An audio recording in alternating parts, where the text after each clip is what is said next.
Hello friend, मैं रणबीर कुमार आज आपको एनसीईआरटी के क्लास 6 का साइंस का चैप्टर 4 देखेंगे। चैप्टर 4 में है वस्तुओं के समूह बनाना, मतलब वस्तुओं से कैसे हम समूह को बनाते हैं इसके बारे में देखेंगे। इससे पहले आपको लोग को एनसीईआरटी का फुल नोट्स एवं उसका डिस्कस करेंगे। इसके लिए आप लोग संयम पाठशाला को लाइक, सब्सक्राइब एंड शेयर जरूर करें। चलिए देखते हैं आगे में हमारे चारों ओर की जो वस्तुएं हैं अनेक प्रकार के पदार्थों से बनी है। मतलब जितना भी वस्तु है वो किसी न किसी पदार्थों से मिलकर ही बनी होती है। इन वस्तुओं की आकृतियाँ, जो रंग होता है तो गुण होता है वो अलग अलग होता है। मतलब दुनिया में जितने भी वस्तुएं हैं या पदार्थों से मिलकर जो वस्तु बनता है उनका रंग, कलर सभी क्या होता है, अलग अलग होता है। जैसे किताब कोई किताब जो हो गया वो वाइट हो गया, कोई येलो हो गया। मतलब सभी के कुछ अलग अलग प्रकार के होते हैं। कहता हमारे चारों ओर की वस्तुएं एक या अधिक पदार्थों से बनी होती है। मतलब कोई भी जो वस्तु होता है वो एक या एक से अधिक मतलब पदार्थों से बनी होती है। कोई भी वस्तु जो होता है, जैसे जैसे मान लीजिए लो जैसे कि तांबा हो गया,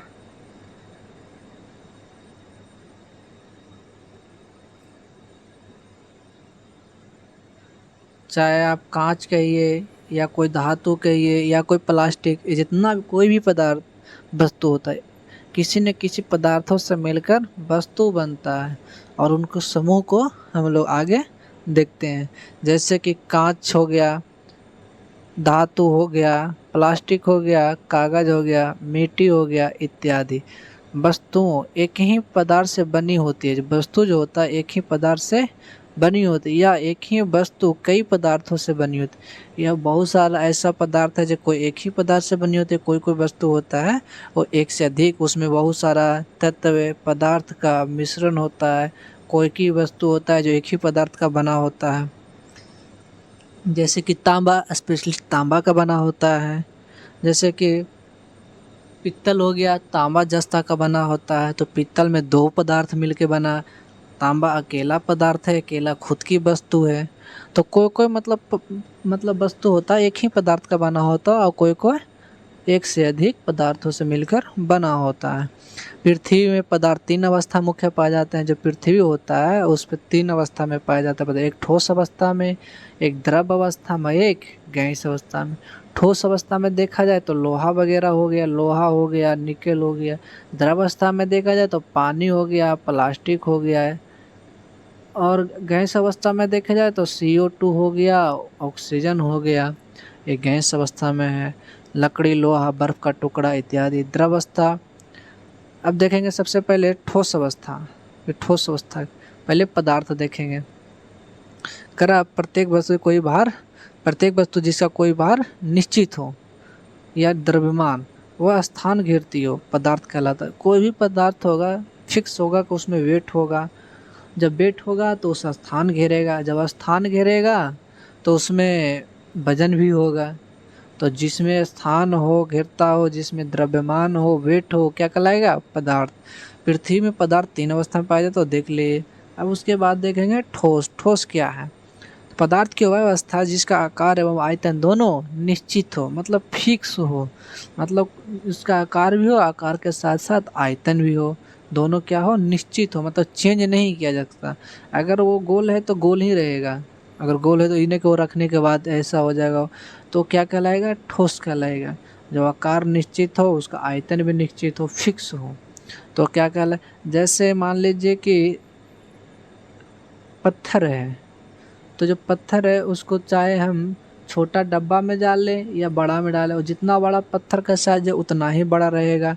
इसका मतलब हुआ कि उसका आयतन और आकार दोनों निश्चित है, क्या कहलाएगा, ठोस का। जैसे लकड़ी, लोहा, बर्फ का टुकड़ा। द्रव वह अवस्था जिसका आकार अनिश्चित एवं आयतन निश्चित हो। आकार अनिश्चित और आयतन निश्चित। आकार अनिश्चित और आयतन निश्चित का मतलब होता है कि जैसे कि आटा को हम अगर गीला कर देते हैं तो उसको जैसा आकार में, जैसे कि आप पानी मान लीजिए, अगर पानी 1 गिलास पानी है, तो अगर 1 गिलास पानी आप अगर गिलास में डालेंगे तो इस आकार में रहेगा, वही उसको बाल्टी में डाल देंगे तो इस आकार का हो जाएगा। उसका जो है आकार, तो आकार अनिश्चित है लेकिन आयतन जितना उतना ही रहेगा, लेकिन उसका आकार चेंज हो जा रहा है। तो जिसका आकार चेंज हो जा रहा है और आयतन चेंज नहीं होता है, द्रव कहलाता, जैसे पानी, तेल, अल्कोहल, गैस।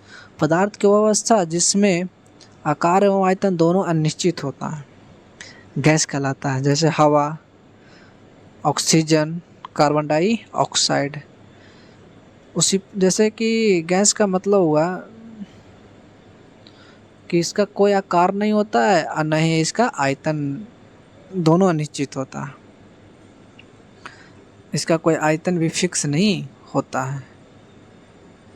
हमारे दैनिक जीवन में कई वस्तुओं का उपयोग करते हैं तो कई वस्तुओं का उपभोग करते हैं, उनमें अलग अलग प्रकार की वस्तुएं होती है।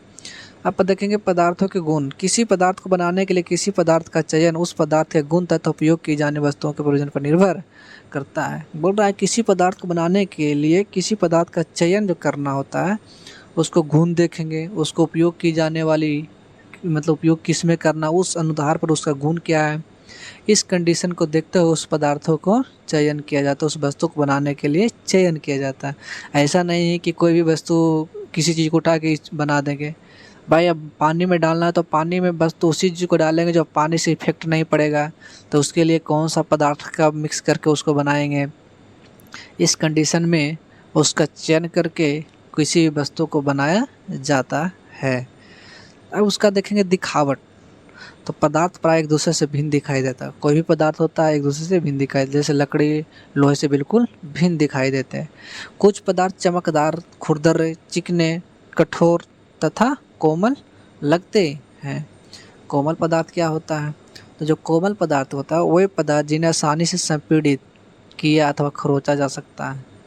मतलब कोई भी पदार्थ जिन्हें आसानी से खरोचा या संपीड़ित, मतलब उसको चेंज किया जा, उसकी अवस्था में क्या कर सकते हैं, चेंज। जैसे कि रबड़। तो रबड़ में क्या होता है कि उसको आराम से मुलायम है तो टेढ़ा कर सकते हैं, वो कोमल पदार्थ हो गया। संपीड़ित मतलब उसको छोटा भी कर सकते हैं, खींच टाइट भी कर सकते हैं। कठोर पदार्थ वही पदार्थ जिन्हें संपीड़ित नहीं किया जाता, जैसे कि लोहा हो गया। लोहा के आप उसको नहीं दबा सकते हैं, नहीं उसको खींच सकते हैं, वो कठोर पदार्थ हो गया। धातु पदार्थ जिनमें एक प्रकार की धुती होती है। धुती का मतलब होता है चमकदार, और जिसमें चमकदार होता है, जो चमकता है। देखते होंगे जब आप लोहा को काटते होंगे तो वो धुत्ती टाइप छोटा छोटा टन कण टाइप के वो क्या होता है, गिरता है। जो छोटा छोटा कण में टूट के गिरता है वो धुत्ती उसको बोलते हैं, वो चमकता है। जैसे कि लोहा हो गया, तांबा हो गया, एल्युमिनियम हो गया, सोना हो गया, सभी क्या है, धातु है। यानी जो चमकता है वो क्या कहलाता है, धातु। अब देखेंगे आगे विलेय। विलेय क्या होता है? कुछ पदार्थ जल में घुल जाते हैं, जो घुल जाता है वो विलेय, और जो घुला लेता है वो विलायक। वो क्या कहलाएगा, वो विलायक कहलाएगा। क्या कहलाएगा, विलायक। जो घुल जाए उसमें वो विलेय है, जो घुला ले उससे क्या कहेंगे, विलायक। तो पानी और नमक क्या करता है, विलेय है। पानी और नमक क्या है, विलेय है। अविलेय कुछ पदार्थ जल के साथ मिश्रित नहीं होती है, उसे क्या कहते हैं, अविलेय। जैसे पानी और धूल। पानी में धूल कभी मिलेगा नहीं, लेकिन पानी में नमक मिल जाएगा। तो जो नमक हो गया वो विलेय है, और पानी क्या है, विलायक। ठीक है, पानी और धूल में कभी मिक्सिंग नहीं होता, वो बैठ जाएगा नीचे। पदार्थ अब देखेंगे पारदर्शिता। तो पारदर्शिता के मतलब क्या होता है? तो पदार्थ का वह गुण जिसमें प्रकाश को स्वयं पार जाने की अनुमति देते हैं। पारदर्शिता मतलब पार हो जाना, उसके द्वारा पारदर्शिता। उसके बाद देखेंगे पारदर्शी। ऐसा पदार्थ जिसके आर पार देखा जा सकता है, पारदर्शी पदार्थ कहलाता है। पारदर्शी पदार्थ में आर पार प्रकाश जा सकता है। जैसे कांच हो गया, जल हो गया, वायु हो गया, ये क्या है, पारदर्शी है। क्या है, अपारदर्शी। वैसी पदार्थ जिनसे होकर आप वस्तुओं का आर पर देख नहीं सकते हैं। अपारदर्शी पदार्थ के जैसे पेपर, धातु, लकड़ी, इसके द्वारा आप आर पर नहीं देख सकते। अपारभासी क्या होता है?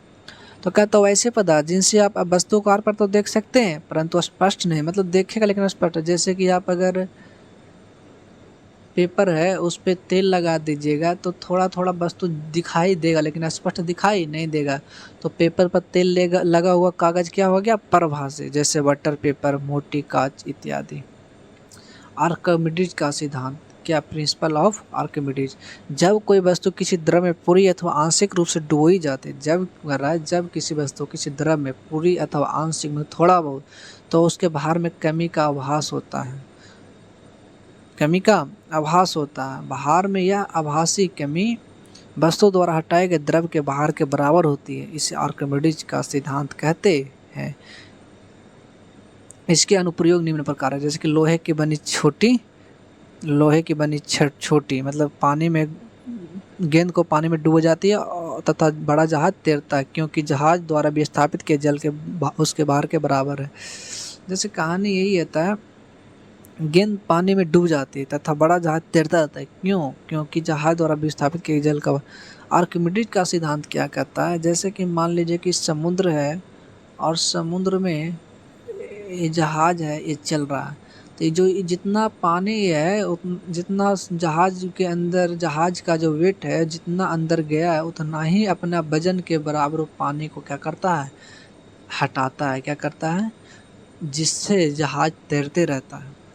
लेकिन गेंद क्या होता है? लोहे की जो बनी गेंद होता है वो क्या होता है कि वो अपना बराबर भी पानी, जितना उसका वजन होता है उतना पानी हटाता नहीं है, जिसके कारण वो डूब जाता है और जहाज तैरता रहता है, क्योंकि उसका आयतन कम होता है और इसका आयतन ज़्यादा होता है। एरिया ज़्यादा रहने से ऐसे भी वस्तु ऊपर की ओर चले। इस सिद्धांत को बोलते हैं आर्किमिडीज का सिद्धांत। आर्किमिडीज का सिद्धांत। आज इतना ही, कल आप लोग आगे देखिएगा। तब तक इसको आप लाइक एंड सब्सक्राइब